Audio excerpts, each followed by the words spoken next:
Magandang araw mga katimbog. Nandito tayo ngayon sa 126 La Esperanza, Tulunan. Timing po na napadaan tayo. Nandito tayo ngayon sa nanalo ng Ortiba Top Challenge. Mamaya po makakasama natin si Mr. Jolo Talaman. Siya po yung caretaker ng nananalo sa Ortiba Top Challenge. Okay. Titingnan po natin sa loob.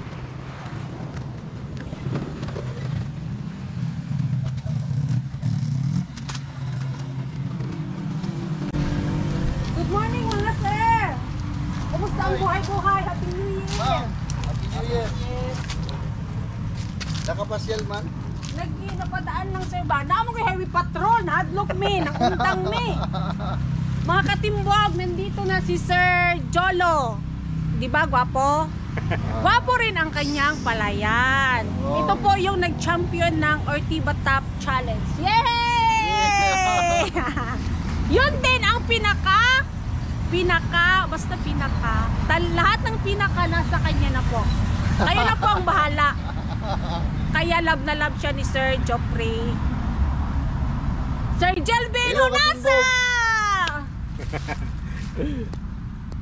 Dali na kayo, iturbo na kami dito sa ano mo sir ha? Sige ma'am. Sa area mo sir. Timing sir na nandito ka sir? Timing dyan ma'am. May gali kay nakaruta ko diri ah. Kaya nga sir. Nang rabiata na akong area. Ay, ganun ba? Buti na lang nag-resign ko. Kung dito, di masali na to sa area ko. Ay, talaga. Ikaw muna sir. Ah, sige ako na. Dito tayo. Ikaw sunod sir. Ito yung mga flat sign for demos ng Syngenta. Nandun Ilan days yung- na to sir? Ilan days na? 60 days. 60 days. Mag 60 days. Action magbuntis.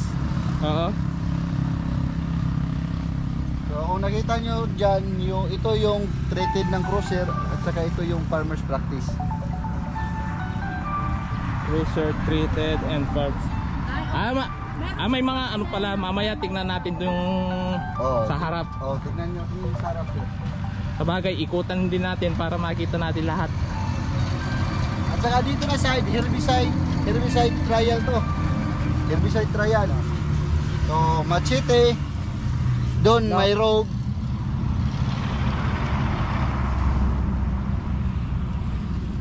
Ortiba Top. Oo, doon. Dali lang light. Tawag na karon ng ako.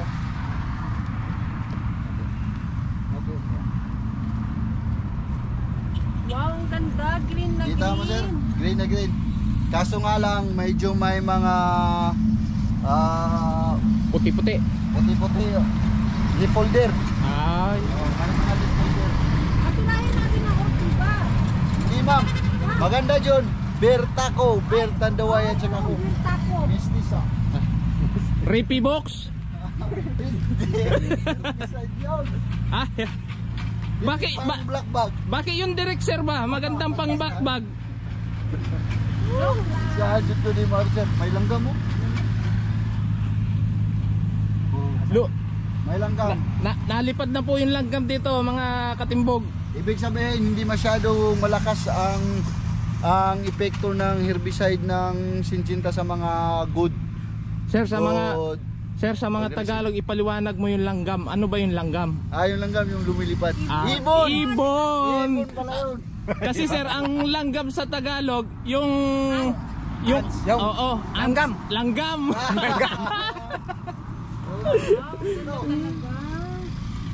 Kaya pala nanalo. Ito yung bagong ilalabas ng Syngenta na herbicide. Ano mo? Pero with different days of timing. Example, itong chip na chemicals for 20 days, 25 days medyo hindi siya malakas. Parang may mga makikita pa ng mga damo. Para siyang systemic. Oo. Late post.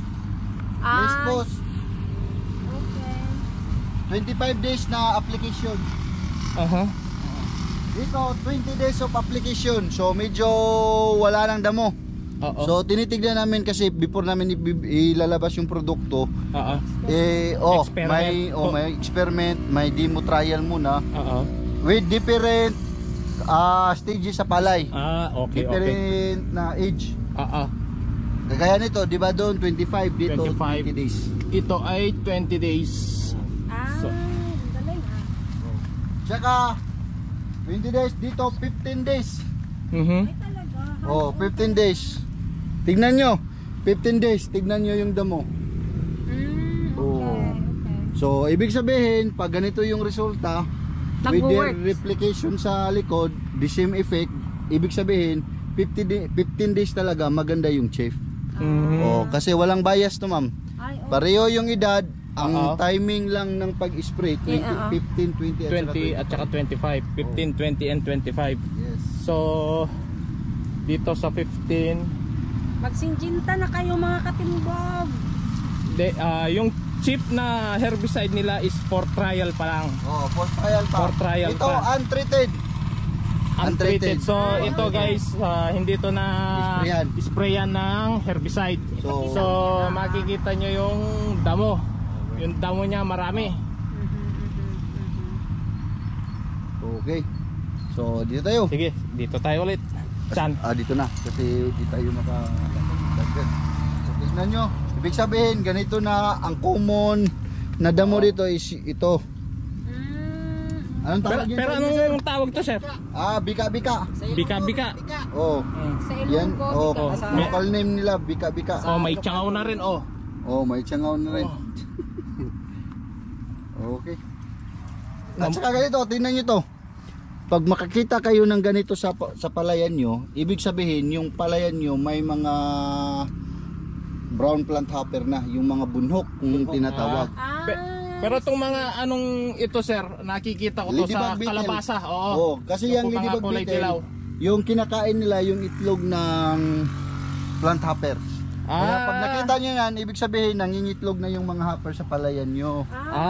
So ito palang anong predator yan. Oo. Ibig sabihin maganda pala ito din na kumbaga ito yung kinokontrol niya yung mga plant hoppers. Oo, friendly yan na insekto. Pero ito nakikita ko to sa kalabasa. Kalabasa. Oo, marami yan. Pollinator yan ng kalabasa. Primary pollinator kasi yan ng kalabasa. Pero kinakain din niya yung dahon. Yung dahon ng kalabasa. Oo. Yan lang katimbog, kasi hindi ibig sabihin yung isang insekto maganda sa isang tanim, sa kabila magiging insekto din siya. Depende sa iba-ibang klase ang mga insekto. Merong insekto na nakakatulong sa ganitong pananim, at meron ding nakakasira siya sa ibang pananim. Ito. So dito, ibig sabihin pre-aim at saka chip, kumbaga inisprayan muna ng pre-emergence o yung pangliso bago inisprayan ng chip. Ito yung resulta nila. Ito. Galing. Walang damo.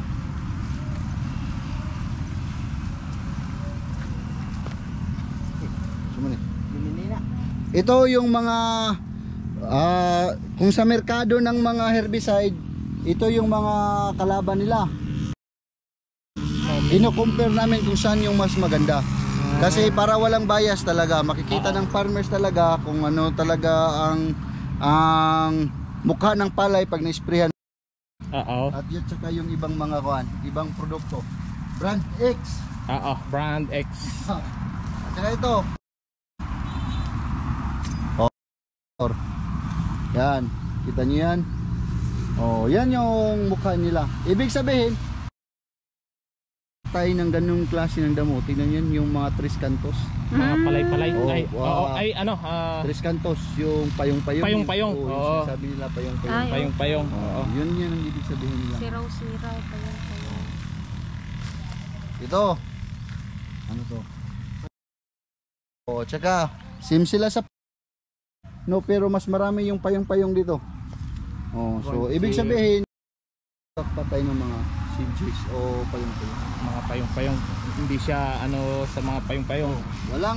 Walang bias to, ma'am, kasi nakita nyo naman, hindi naman sila nilagyan ng dike or yung ganito, yung tambak para ma-separate pag spray. Hindi. So isa lang para walang bias talaga. sili-sili. Parang madali naman niyang i-treat ano. Ano yan, malakas bang kumain ng nutrients ng palay? Yes sir, tignan mo yung makikita mo agad yan sa katawan niya. Oo. Tignan mo yung katawan niya, sukulent. Kung ibig sabihin ng sukulent, malambot, madaling mag-expand. Pag magkuha siya ng abono, i-expand kahit gaano kalakas kukuha ng abono, mas malaki yung expand niya. Makikita mo yung mas mabilis talaga siya kuha ng nutrients. Oo. Kaya pinapatay niya. Oo. Pero ang problema diyan, pag pinuruhan mo ng lang yan, magsiselfie. Pagbalik tatayo ulit. Tatayo yan. Pagbalik. By the way, kaya pala na maraming mga damo na nakita nyo, kagaya ng mga sili-sili at saka yung bika-bika, kasi farmers practice to. Farmers practice, yan. So ito mga katimbog, ano to, yung farmers ang nag-practice nito. Lahat ng ginagamit dyan, yung usual na binibili ng farmers according sa tindahan. Okay. Yung mga malalakas sa tindahan. Yung mga usually na ginagamit na nila na araw-araw. Kada planting.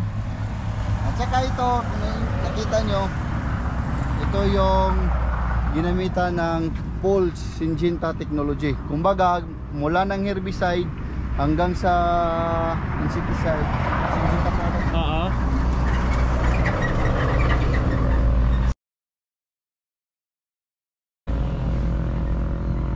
Kumbaga, may idea na kayo pag ganito yung kung gusto niyo maging ganito yung katulad ng mukha ng palay nyo, try niyo yung Syngenta product. CP. Mag-manicure, ma'am. Sa unahan, sir.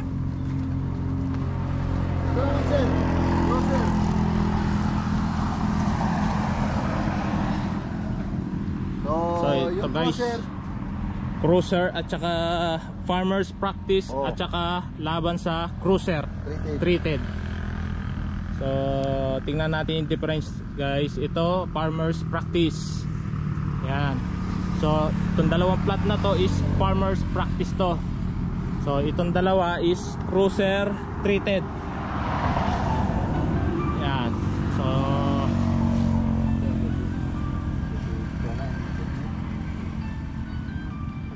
yan yung pagkakaiba nila guys. Tingnan natin kung may pagkakaiba. Yan.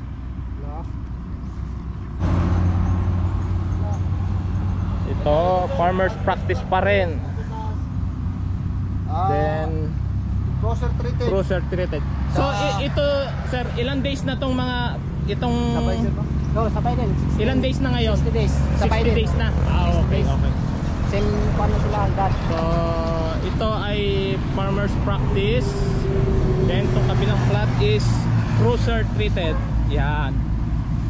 So the same lang sila ng old and halos pareha. Ang ginamit lang na pang treat or medisina is magkaiba.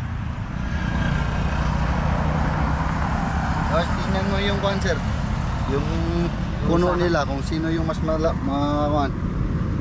makakapal na puno. Yung tilas niya. Yung pinaka sheet niya na. Tingnan nyo. Tingnan natin yung sa kabila. So katimbog, mga katimbog, tingnan nyo yung pinaka niya, punuan, kung alin yung makapal. Mga katimbog, kayo na mag-decide anong nakikita nyo. Tingnan nyo lang yung tillers nila. Kayo na po yung mag-decide mga katimbog para walang bias, okay? Yan, so ito yung farmers practice at saka ito yung cruiser treated. Yan guys, tingnan yung pagkakaiba nila.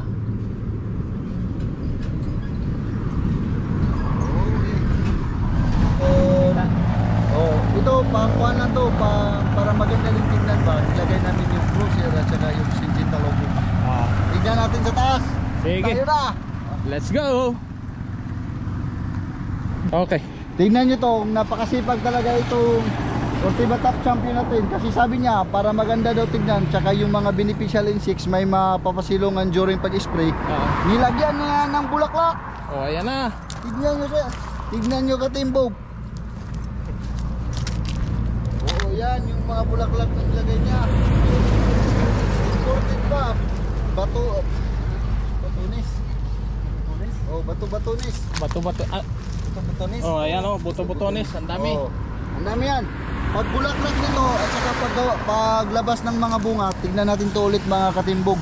Yun. Makita nyo. So guys, Syngenta Cruiser. Dagan na kagalit.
Kasi pwede mo mangayog inside mo ang ika-istorya ba?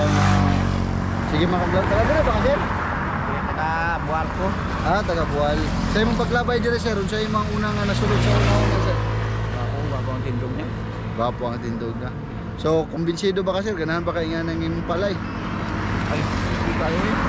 Kasi ikaw, Corteva top Syngenta package nga technology.